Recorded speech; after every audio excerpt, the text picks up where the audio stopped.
I think it's both exciting and depressing that messages like mine have an audience.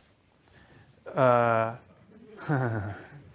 know, I talk about really simple things like how to be fulfilled, you know, and like how to do things that inspire us, and how to work for a company that sort of gets the best out of us and makes us feel good while they're doing it. And you know, it's kind of upsetting that people even wanting to hear that, meaning that there's a demand for it. But that also presents the most remarkable opportunity in the world, which means there's an opportunity for us to change the way work is done, so that all of those things are not the exception, but rather the rule. You know, it is the exception when somebody says, "I love my job." You know, so you meet somebody at a bar, he's like, "What do you do?" "Oh, I love my job." "Oh, you're so lucky," right? It's like that should be something special, is remarkable. And so the amazing thing is that ability to say, "I love my job, I love what I do," is actually not that complicated to find. And not ironically, it has nothing to do with the work that we do. It has everything to do with the people with whom we work. And you don't even have to like the people with whom you work. That's the most amazing thing of all. If you think about it, in the military, there are people who are willing to risk their lives for people they don't even like. We don't even like to give up credit for things, you know? So what is it that creates an environment in which people care about each other so much that they would risk their lives for people that they don't even like, right? Sometimes. This is remarkable to me. Human beings in all their complexity and all of the nonsense and all the messiness, what drives us is kind of simple. And this is what I like to research and learn about and write about, which is if you understand the very basic mechanics of this machine called the human being, it becomes fairly obvious as to what conditions in which the machine will perform well and in what conditions the machine will not perform well. Very simply, our machine is a social machine. We are social animals, and we respond to the environment we're in. That's it. Good people are capable of doing very bad things if they're in the wrong environment. And people who society may have given up on, if you put them in the right environment, are capable of performing remarkable, remarkable things. This is the job of leadership, which is to make that environment. The leader sets the tone, and the tone that is set will determine how we respond accordingly. And again, we are relatively simple in our motivations. If you go back to the Paleolithic era, when Homo sapien first stepped foot on the planet, about 50,000 years ago, there were other hominid species that existed at the same time, but we were the ones that survived. They died. We weren't necessarily the strongest, we weren't necessarily the fastest, and yet we've done quite well. Look at this remarkable world that we've built. One of the huge advantages we had and have is that we are social animals. And things like trust and cooperation are absolutely essential for our survival. They're not just nice ideas, they're absolutely essential. You can imagine why. When we existed, when we lived in populations that never really got bigger than about 150 people, for 40,000 of the 50,000 years we've been on this planet, we never lived in populations bigger than 150 people. I understand scale presents some inherent problems. But you can understand the benefits of the group living. What it meant was I could fall asleep at night and trust that someone in my tribe would watch for danger. If I didn't trust the people in my tribe, I couldn't go to sleep. And this is not a very good system for survival or performance or anything, any other metric. It's the same at work. When we work with people with whom we trust, I don't need to double check your work. I don't need to see it before it goes out to, you know, you don't need my approval, right? When we have trust, we can let people go do their work, and even if they're subordinate, we don't need to double check or approve or anything. Things will happen because we trust them, because we all have each other's backs. We all have each other's interests in mind. The problem with things like trust and cooperation is that they are not instructions. I can't simply tell you, trust me. You can't simply ask people to trust you in your advertising, and you can't simply tell people, I want you to cooperate. Trust and cooperation are feelings, and this is the problem. So the question is, where do those feelings come from? Now again, we are pretty simple in our motivation and our constructions. You can imagine what color should I use? You can imagine what life must have been like in these Paleolithic times. It was a world filled with danger. All of these forces working extremely hard to kill us. Whether it was the weather or lack of resources, saber-toothed tiger, nothing personal, but all of these forces were working together to end our lives. And so, as tribal animals, we worked together and lived and worked amongst people around whom we felt safe. We felt like we belonged. And when we felt safe amongst the people with whom we lived and worked, the natural human response is trust and cooperation. It's just what happens. When we do not feel safe amongst the people with whom we work, however, the natural human inclination is cynicism, paranoia, mistrust, and self-interest. When we do not feel safe amongst the people with whom we work, if our leaders do not make us feel safe, we have no choice but to spend our own time and our own energy to protect ourselves from each other. When we do not fear each other, we naturally work together to face the dangers and seize the opportunities. It's the exact same thing in our modern business world. There are forces that are constant and beyond our control that are working to kill you, right? Maybe I'm exaggerating. But there are forces outside, things like the uncertainty of an economy, the ups and downs of a stock market, a new technology that might render a business model obsolete overnight, your competition that sometimes is trying to kill you. It's trying to destroy that product or put you out of business, but at the very minimum is trying to frustrate your growth and steal your customers. These forces are constant and you have no control over them and never will. The only variable are the conditions inside the organization. And when those conditions are set in a manner that allows us to feel like we can trust and cooperate, we do. This is what leaders are supposed to do. There is an exact definition of leadership, and it is not my opinion. You know, I love all the books that come out and all the articles. What makes a great leader? What are the 5 things you need to be a leader? You need charisma, you need vision, you know, all of these things. I can tell you right now, those things are sometimes useful, but they're not essential. Not everyone has vision. Does that mean they're not allowed to be leaders? You know, some people have remarkable charisma and some people don't. Does that mean they will never lead? Of course, it's all nonsense. You can't manufacture these things. Some people are good strategic thinkers and some people are not. Some people are just naturally good at basketball and some people are not. There are skills, you can get better at them for sure, but you're either a visionary or you're not. These are not things that we can manufacture. In other words, they're not essential components for leadership. There's only one characteristic that I'm comfortable saying that all leaders must have to become leaders, and that's courage. Because leadership is hard, and it often requires sacrifice, and that it will happen, that you will have to put your interests, your comforts, your advantages aside so that others may gain. And that's sometimes really hard. In fact, standing up for others may mean that you might get your head chopped off. You know, a leader sometimes loses their job because they did the right thing, right? That comes with significant risk. The choice to be a leader comes at significant risk. And this is why not everyone chooses to be a leader. Leadership has nothing to do with rank. It has nothing to do with the title you have on your card. Leadership is a choice. That's it. I know many, many people who sit in the senior echelons of a corporation and they are not leaders. They are authorities, and they have authority, and we do what they say because they have authority over us. But we would not follow them. I know many people who sit at the bottom of organizations who have no authority, but they are absolutely leaders. And the reason they are leaders is because they have made a choice. They have chosen to look after the person to the left of them, and they have chosen to look after the person to the right of them.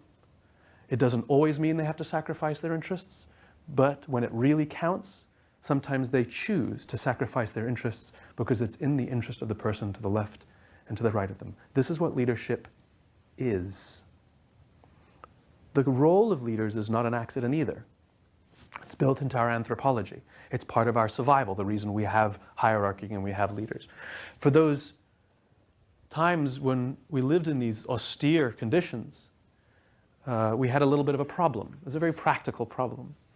There wasn't necessarily enough food to go around all the time. We didn't have supermarkets and cars. We just go get milk. Sometimes there was food readily available and sometimes not. Which meant if someone brought home some food, and we're living in a population of up to 150, we would all rush in to eat because we're all hungry. And if you were lucky enough to be built like a football player, you could shove your way to the front of the line. If you were the artist of the family, you would get an elbow in the face. This is not a good system for cooperation. It's not a good system for survival, because the odds are that if I got punched in the face this afternoon, I'm not going to wake the guy if I see danger. Bad system. And so we evolved into these hierarchical animals. We are constantly assessing and judging each other, who's alpha, who's beta.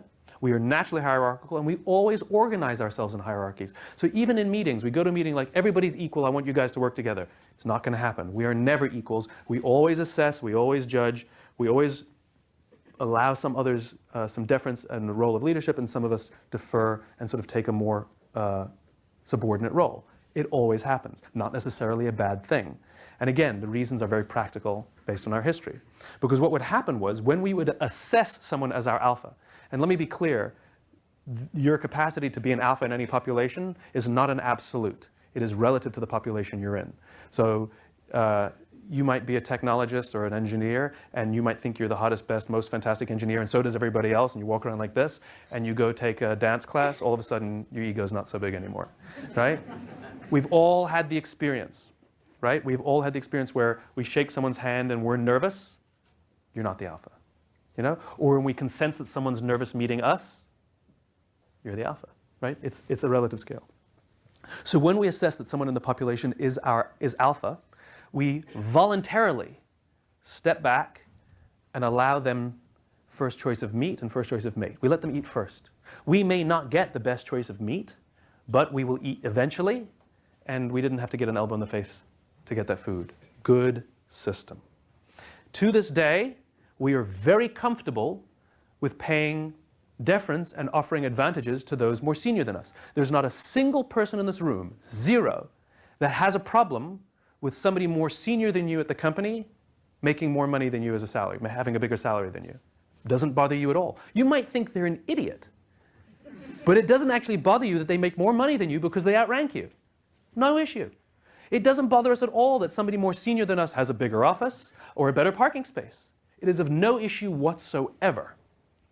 In fact, we very often find ourselves deferring to our alphas, doing nice things for our alphas. We open doors for them and call them sir and ma'am and get them tea, and they didn't even ask.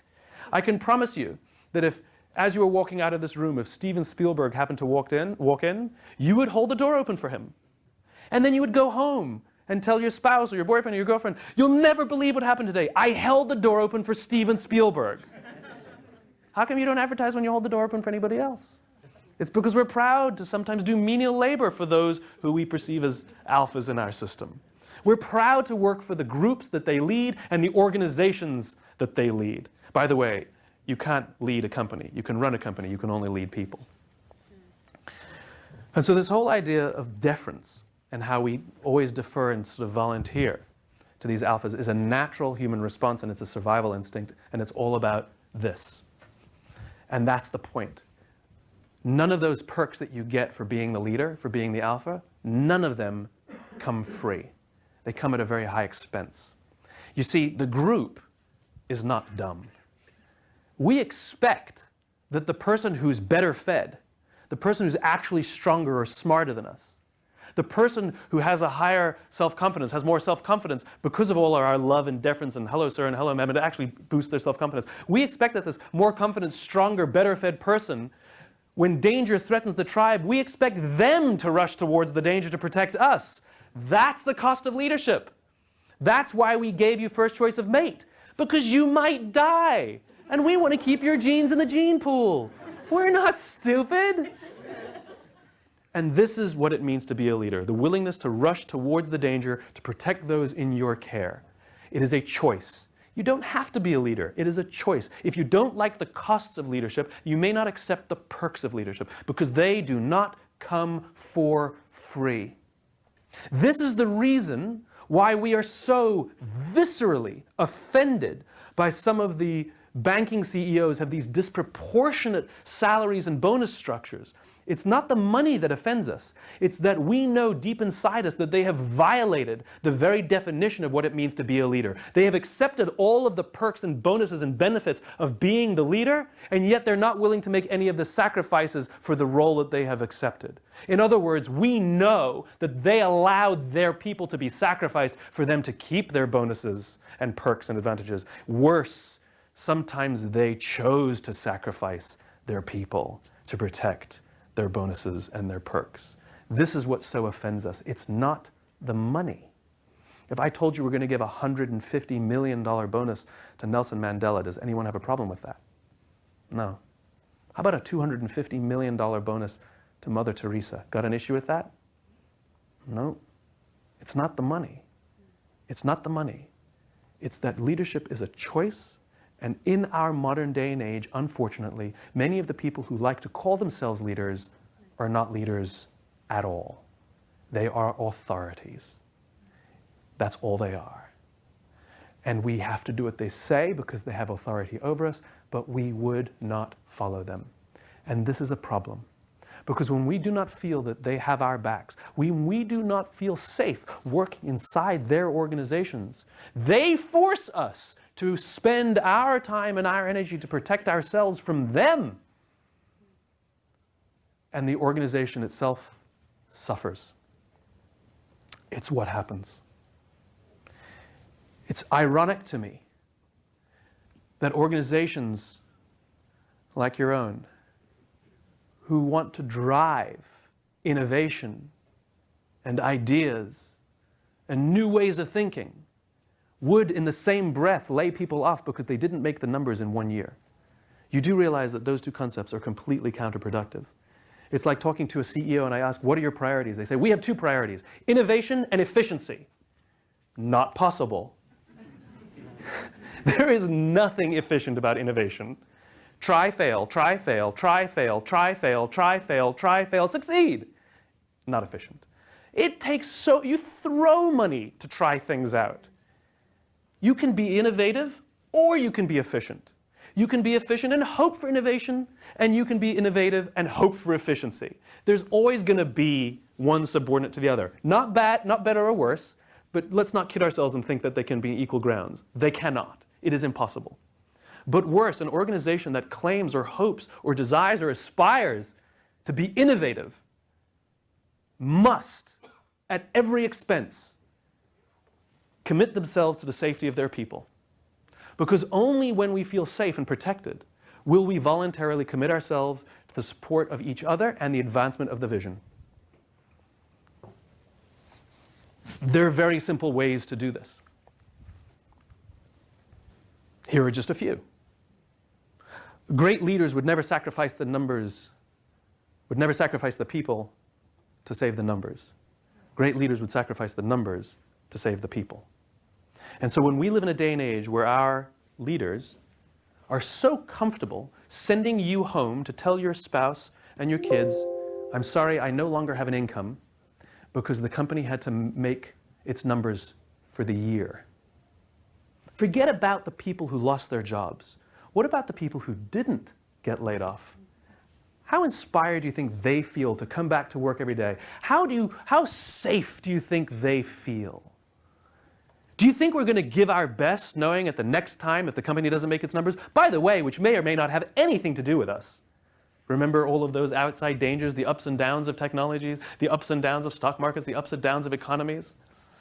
You think when you have a bad year, you sit your children down and say, kids, it's been a bad year, we have to get rid of one of you. Or worse. Or worse. I got to keep my Mercedes, and so it's either you or the car, and we've picked you. Right?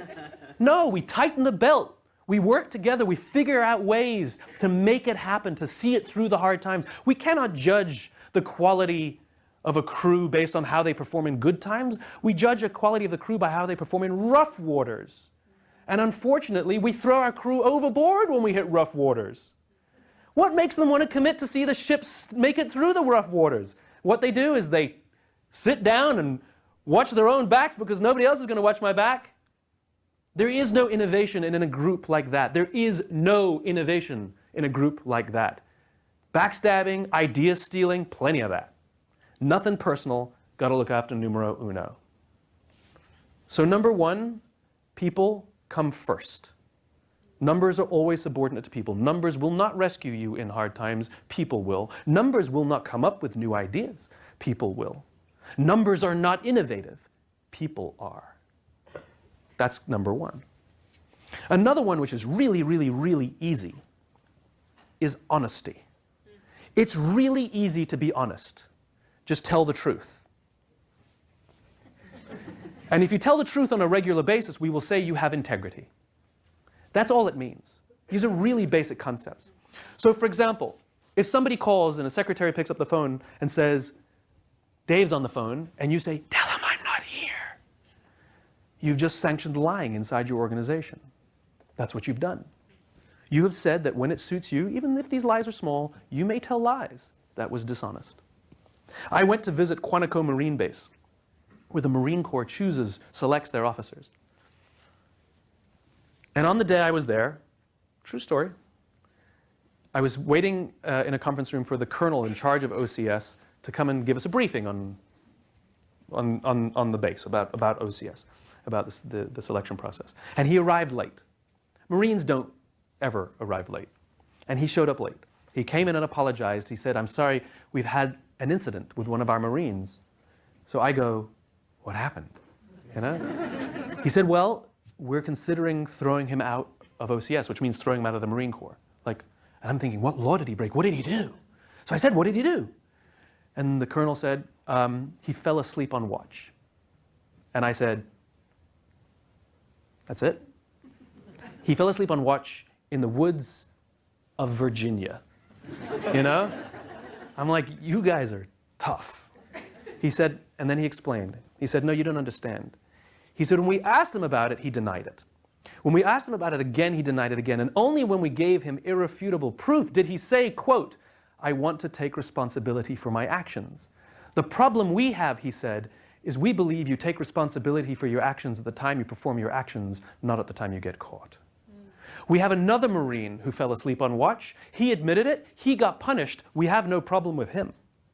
And he went on to explain, he says, you have to understand, I cannot put this Marine in a leadership position where they're responsible for the lives of other Marines, because if they're in a combat situation and his Marines doubt for 1 second that the words coming out of his mouth are anything but the truth, if they believe for 1 second that the words he is speaking are only to make himself look better or cover his own ass, trust will break down in the whole group and people will die. Now, we are not in life and death situations, but the way our minds interpret information that is given to us is in terms of life and death. This is why we don't trust politicians. They tell us the things we want to hear. We don't prima facie disagree with anything we've been told, but we know that they don't believe the things that they're saying. And so we as human beings, we're very, very smart, and this is always ingrained in us. We always make sure just to keep a safe distance from anybody who we don't believe is honest, because if we were to find ourselves in a life and death situation with them, you know what, if I had to gamble, I'm going to say, won't go with them. When someone is honest, they're willing to tell us good news, they're willing to tell us bad news, they're willing to be upfront with them. Even if it's news that we don't want to hear, even if it's not in our interest, we're okay with it. We actually trust them. Hey, listen, I got to be honest with you. Your performance has been really bad these days. I love this. We're always taught to give sandwiches. Give them the good news before you get to the bad news, right? So give them something general and generic that they don't believe anyway. Hey, you're really smart. And on this one project that you did that you really completely, like, it's really specific when they give us the negative, right? In other words, we didn't believe the positive in the first place. We knew they were just biding their time to get to the negative. Honesty. I'll give you another example of honesty and how we respond to it, okay? We've all had this happen.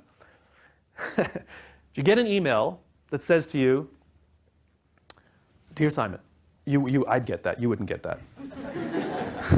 If you get that, send it to me. Dear Simon, Haven't talked to you in years. Hope you're doing well. Congratulations on all your success. It's really amazing. Would love to catch up and get a cup of tea sometime. By the way, if you could go to this website, I'm trying to raise money for a project I'm doing. I would really appreciate it if you could vote for me or tweet it out. Thanks a lot, Dave. And what do you do when you get something like that? You're like, you know? Right? Now, what if we simply reverse the information? Dear Simon, I'm trying to raise money for this project I'm doing. Would really appreciate if you could click on the link and vote for me, and maybe even tweet it out. Haven't seen you in years. Hope you're doing really well. Congratulations on all your success. Would love to get together with you for a cup of tea sometime, Dave. In other words, tell me the reason you sent me the email. Right? The niceties are fine, but that's not the reason you sent me the email. It was dishonest. It was disingenuous. Honesty is such a simple thing, right?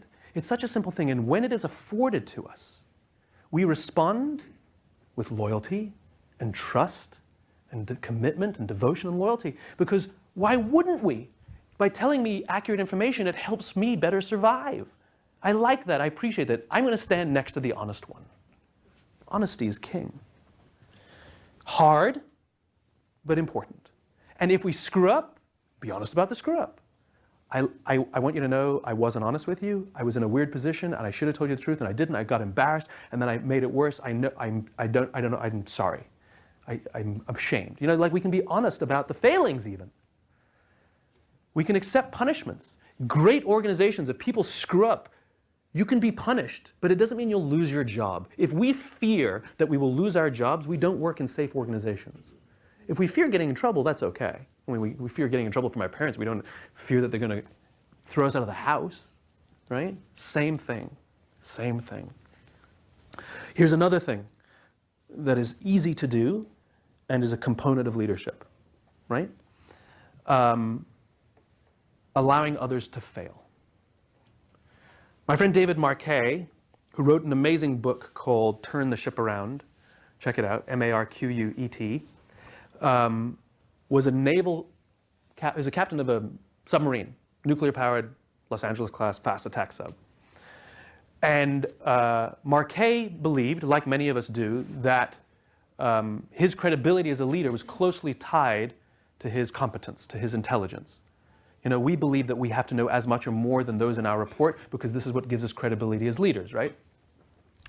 And so, in typical Marquet fashion, when he was assigned to one of the great honors of his career to be captain of his own submarine, the USS Olympia, he spent a year learning every button, every switch, every pipe, every valve of the submarine. He went through the dossiers of his crew. He knew everything about his crew. He was going to be prepared, and he was going to know as much or more than everybody else on board because he was the captain now. He had to. He had no choice. 2 weeks before he took command of the Olympia, he got a phone call that says, yeah, you're not going to be the captain of the Olympia. You're going to be the captain of the Santa Fe. It was a slightly newer submarine, still an Los Angeles-class submarine, but Marquet realized because it was slightly new, some of the things were different. And he didn't want anybody to know that he didn't know everything. And so he kind of kept it to himself and pretended he knew everything. But that's okay. You know, he's a smart guy. He's a competent guy. He obviously trusted him enough to be captain. He was fine. Then there was another little wrinkle. Where the Olympia was the best-rated crew in the United States submarine fleet, the Santa Fe was the worst-rated crew in the submarine fleet. They ranked last or close to last in almost every readiness measurement in the entire that the Navy had, right? But Marquet figured, that's okay. I have a bad crew. It's all right. I'm going to be a good leader. If I give good orders, I'll have a good ship. And if I give great orders, I'll have a great ship. So they set sail. And about 2 or 3 days into being out there, you know, when they got ready, he was like barking orders, get ready for this, get ready for that. And everybody was following his orders, and off they went out to sea. It was a great feeling, everybody, when they do what you say, right? And about 2 or 3 days out, they were submerged, and they decided to run an exercise. So they turned off the reactor manually and pretended that they were having a meltdown. And they ran the boat on battery power. It's called EPM, right? And Marquet decided he wanted to add a little tension, see how well they would do with more difficult situation. Then he gave a simple order, ahead 2/3. And what that means is run the boat 2/3 its maximum speed. To his side was his navigator, who was the second in command at the time, in the bridge, and he was also the most experienced sailor on board. He'd had 2.5 years aboard the Santa Fe, and he repeated the order, ahead 2/3, and nothing happened. And Seaman Jones, junior sailor, sitting at the controls, was squirming, literally squirming in his seat. So Marquet peers out from the side of his periscope and says, "Seaman Jones, what's the problem?" And Seaman Jones replies, "Sir, there is no 2/3 setting. Apparently on this slightly newer Los Angeles club, there was no 2/3 setting on the EPM." So he turns to his navigator and he says, "Did you know this?" And the guy goes, "Mm-hmm." He said, "Then why did you give the order?" He said, "'Cause you told me to." And that's when Marquet realizes he's aboard a ship he doesn't understand, and he has a crew that's trained for compliance. It's not like you can just turn around and ask for a new boat or change your crew out. We in the private sector think that we have an advantage because we can hire and fire people. You're assuming that we're hiring and firing the right people. We think that when things don't work, just change the people. Get rid of the weak links. Marquet didn't have this. This was his crew. He's stuck with it. And it's not like in anything else in the world. In submarines, there's no one person who dies. You either all live or you all die. That's it. Those are your options on a submarine. And so Marquet is forced to literally re-examine everything he understands about leadership, because bad things will happen if this is the way it goes. And so one of the things he realized is he had a permission-based society aboard his boat. "Sir, permission to dive to 400 feet. Permission granted." "Aye, sir, diving to 400 feet. In other words, all the authority, all of the accountability lies with the person in charge, with the captain. If something goes wrong, the captain allowed it to happen. Marquet banned the words "permission to" aboard his boat, and he replaced them with "I intend to." The hierarchy is not affected at all. The chain of command is not affected at all. The difference is psychological. "I intend to dive to 400 feet. All right. All the accountability lies with the person performing the action now. And so what started to happen was people took their jobs more seriously, and they started to ask each other for help because things went wrong. And instead of wanting to get permission from the boss, now, if the boss asked a question, you wanted to be able to have the answer, which means when the boss says, "Did you check the depths?" Sometimes he asked and sometimes he didn't. He said, "Did you check the depths?" "Of course I checked the depths." "What are the depths?" 400.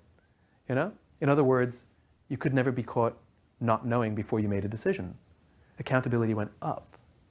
There are lots of other things that Marquet did, which he talks about in his book. Within a short period of time, the crew of the Santa Fe became the highest rated crew in naval history. Not that year, not the submarine fleet, in naval history. Same people, same equipment. It's not the people, it's the environment. It's always the environment. The people are fine. It's always the environment. And this is what leadership is. One of the things Marquet realizes in most organizations, the people at the top have all of the authority, but none of the information. And the people who are actually performing the jobs have all the information, but none of the authority. And in most organizations, they try to get the information up. No, push the authority down. This is what creates great organizations. And what that does is it makes us feel that our work and our lives have value. We want to be given the opportunity to make mistakes. We want to be given the opportunity to work hard and have responsibility. It feels good to work hard, to have responsibility for something. If somebody else, we've all had the experience, sometimes junior, sometimes senior in our jobs. I can remember in my own career, I used to have a boss who did the opposite. And I would write something, and she would cover it in red pen and tell me to make her changes. And so I'd go make her changes. I'd come back, and she'd cover it in red pen and tell me to make her changes. And at some point, I stopped caring about the quality of my first draft because I knew she was just going to change it all to whatever she wanted anyway. No longer felt valuable or valued. As opposed to telling me the macro issues she had. This is not clear. I know what you're trying to say, but it doesn't come across. Try again. Responsibility. Accountability. I remember the first time that somebody gave me accountability. I had to produce something that I had to send out to the client. The norm was to show it to my boss before it went out to the client. Except this time, he decided to leave early. And I said, well, do you want me to email it to you before it goes out? And he goes, no. Good night. Make sure it goes out tonight. Bye. Now, I knew what good was, and I knew what had to be done, and guess what? He was fine. And I worked hard. I wanted to do it right. One of the things great leaders do is they allow us to try and fail. And one of the things Marquet talks about is the importance of training and the importance of practice and the importance of small projects. Because you can punch a hole in the side of the ship above the waterline, and you fix it. It costs some money, whatever. But you do that over and over again so that you don't punch a hole in the side of the ship below the waterline. In training, metrics are supposed to go down, because you want people to try hard and fail and find out where the line is. In combat training, you want them to get shot, because you want them to find where getting shot happens. You don't want to outscore everybody else in training. It's ridiculous, right? This is the time to push the limits. Or give people little projects that at the worst, think about what we do for a living, right? Nobody here is looking for a cure for cancer or working in an ER. The worst thing we can do, the absolute worst, is lose a multi-billion-dollar corporation some money. And not enough that will get noticed. And if it is enough to get noticed, it won't put you out of business. Like seriously, death and destruction and Armageddon are nowhere to be seen. That's the worst. And so when we have leaders that understand that and allow us to try and fail and understand that if we screw it up, it's okay, the ship's not going to sink, now try again. Let's sit down and talk about maybe what you would like to do differently next time. I want you to learn. I want you to try again. Kind of like what we do with our kids. And that's the final point. The closest analogy I can give to you about what leadership is parenting. Think about what makes a great parent. You know? First of all, not having kids is a better life. You get a bigger house, you take nicer vacations, you can get the car you want, not the car you have to get, right? Much more sleep, right? Yet we choose, for some reason, to have children. We choose to make these sacrifices because in time, it's kind of worth it to see this little thing grow up and make something of themselves that we got to look after. It's kind of worth it. The problem with leadership, the problem with parenting, is they're both like exercise, is they cannot be measured in small, discrete chunks. I can give you a compelling presentation about the importance of exercise, and it'll change your life and improve the quality of your life and let you live longer. And you'll believe me, and you'll go to the gym, and you'll come back, and you'll look in the mirror, and you will see nothing. But you go the next day, and you will come back, and you will look in the mirror, and you will see nothing. And worse, you're in pain. And so you have no metrics to show there's any value to anything I've told you, so you stop. But if you can stick with it, after 3 months, you look at an old picture of yourself and you're like, I can't believe I ever looked like that. I can't believe it. Leadership and parenting the same. You have no idea if you're being a good parent on a daily basis. None. In fact, sometimes you're a bad parent. But you kind of have a sense of what it should be, and you stick with it, and there are these little glimmers that you get that make you proud that you're kind of doing the right thing and that the sacrifice is worth it, like the little things that the kids do. But you won't actually see a return on your investment for like 30 years. You know, some of our parents are still waiting for us. Right? Leadership is the same. I have no way of measuring that you're being a good leader on a daily basis. Even the best leaders are sometimes terrible leaders on a daily basis. There's no good metric. The problem is it's very hard to measure in short, discrete packets, but it's very easy to measure over distance, over time. That's the problem. Good leadership is obvious. You've measured in things like churn. You know, what's the average lifespan of your employees? I love reading all these reports that say, well, the trend is that people are spending less and less time at their jobs now, and maybe it's because they're looking for more adventure. No, it's because they don't feel safe, and why would they stick around? There's no loyalty. It's not a good trend. It's a symptom. Parenting. Think about what a great parent is. A great parent is willing to sacrifice, give of themselves, you know, discipline when necessary, provide opportunities, provide education. Also, this young little thing can grow up and achieve more than they thought they ever could for themselves.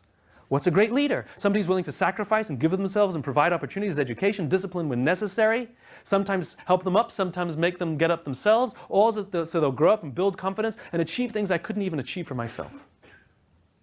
Same thing. There's a photograph in the New York Times bunch of months ago.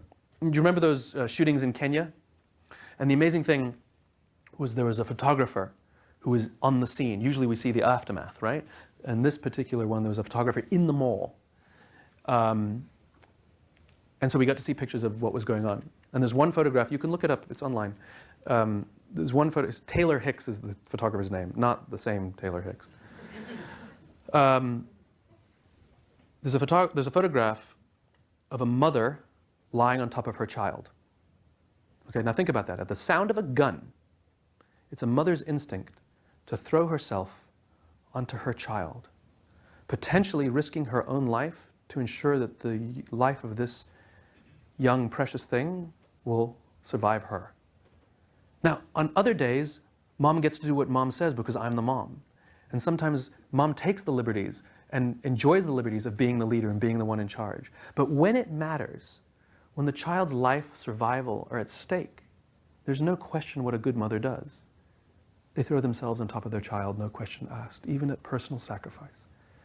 That's called leadership. That's what our leaders do. They can enjoy the trappings, enjoy the perks, enjoy the parking spaces, enjoy the money. Nobody says you have to give them up. In fact, we would be upset if you gave them up because it's our pleasure to do these things for you. You know, can you imagine if Steven Spielberg, you made him a cup of coffee, he said, I can make my own cup. It actually would feel bad. Like we want to do these things. It brings us joy to do these things. Just like it brings our kids joy to make us proud, and it gives us joy to make our leaders proud. We want to do right by them. But we do so with the knowledge that they would sacrifice themselves for us. Back in the Marine Corps, this idea of leadership is viewed as a responsibility, not as a rank. You will never hear these words spoken in the Marines. You will never hear the words, I am a leader. I believe I have what it takes to be a leader. I aspire to be a leader. Those words do not exist. Here are the words they speak. I'm a leader of Marines. I believe I have what it takes to be a leader of Marines. I aspire to be a good leader of Marines. In their own vernacular, they view leadership as a responsibility to another human being and not a rank to be attained. It's the same for us. You're not a leader. You're a leader of people. And to say I am a leader is false. I'm a leader of people. I aspire to be a leader of people. I believe I have what it takes to be a leader of people. I want to be the best leader of people I can possibly be. And we are reminded every time we speak the words that our responsibility is to another person. Like the word parent. I am a parent. Inherent in that word is that there's a child. You can't call yourself a parent without a child. I'm a parent of a child. It comes with certain responsibilities inherent, as does leadership. And so this manifests in some funny ways in the Marine Corps. If you go to any chow hall anywhere in the world, on any Marine base, what you will see is they will line up in rank order during chow time. Most junior man eats first, most senior man eats last. It is not in any rule book, and no one tells them they have to. It happens organically because of the way they simply view the responsibility of leadership. That I, as the leader, like a parent, would let my child eat before I eat. That's just what we do. And so that's one of the ways it shows up. I was told a true story. I was told a story of a Marine officer who was deployed, and they were eating with the group, and that officer made sure that his men ate first, as is the custom in the Marine Corps. And they ran out of food. The officer didn't get to eat. So when they went out back into the field, all of his men brought him some of their food so that he may eat. This is what happens. When we as leaders commit to the safety of our people will give us their blood, sweat, and tears, and they will make their own sacrifices to ensure that we are kept safe and to ensure that our visions are advanced. We cannot sit here with our arms folded and simply complain that our leadership doesn't look after us, that our leadership doesn't get it, that they would sooner sacrifice us to save the numbers and they would never sacrifice the numbers to save us, that they listen to Wall Street, they don't put people first, they claim they drive innovation, but they're not creating the environment that would create innovation. We cannot complain because we must be the leaders we wish we had. We have a person to the left of us and we have a person to the right of us that we can take responsibility for. Sure, you don't love your job, but do they? Are you committing yourself to ensuring that they feel happy, that they feel safe, that they have the job they love, that they feel like they're learning, that they feel they have opportunity? We have entire sections in the bookshop called self-help. We have no sections called help others. And yet the science is clear. Our own sense of happiness, our own sense of fulfillment, our health, and indeed the success of the organization itself are tied entirely to our willingness to serve those in our tribe, to look after those who we would call brother and sister, which we don't do in companies. We have colleagues. In the military, they have brothers and they have sisters. We don't always like our brothers and sisters, but my goodness, you threaten my brother or my sister, and you got to deal with me. Thanks very much.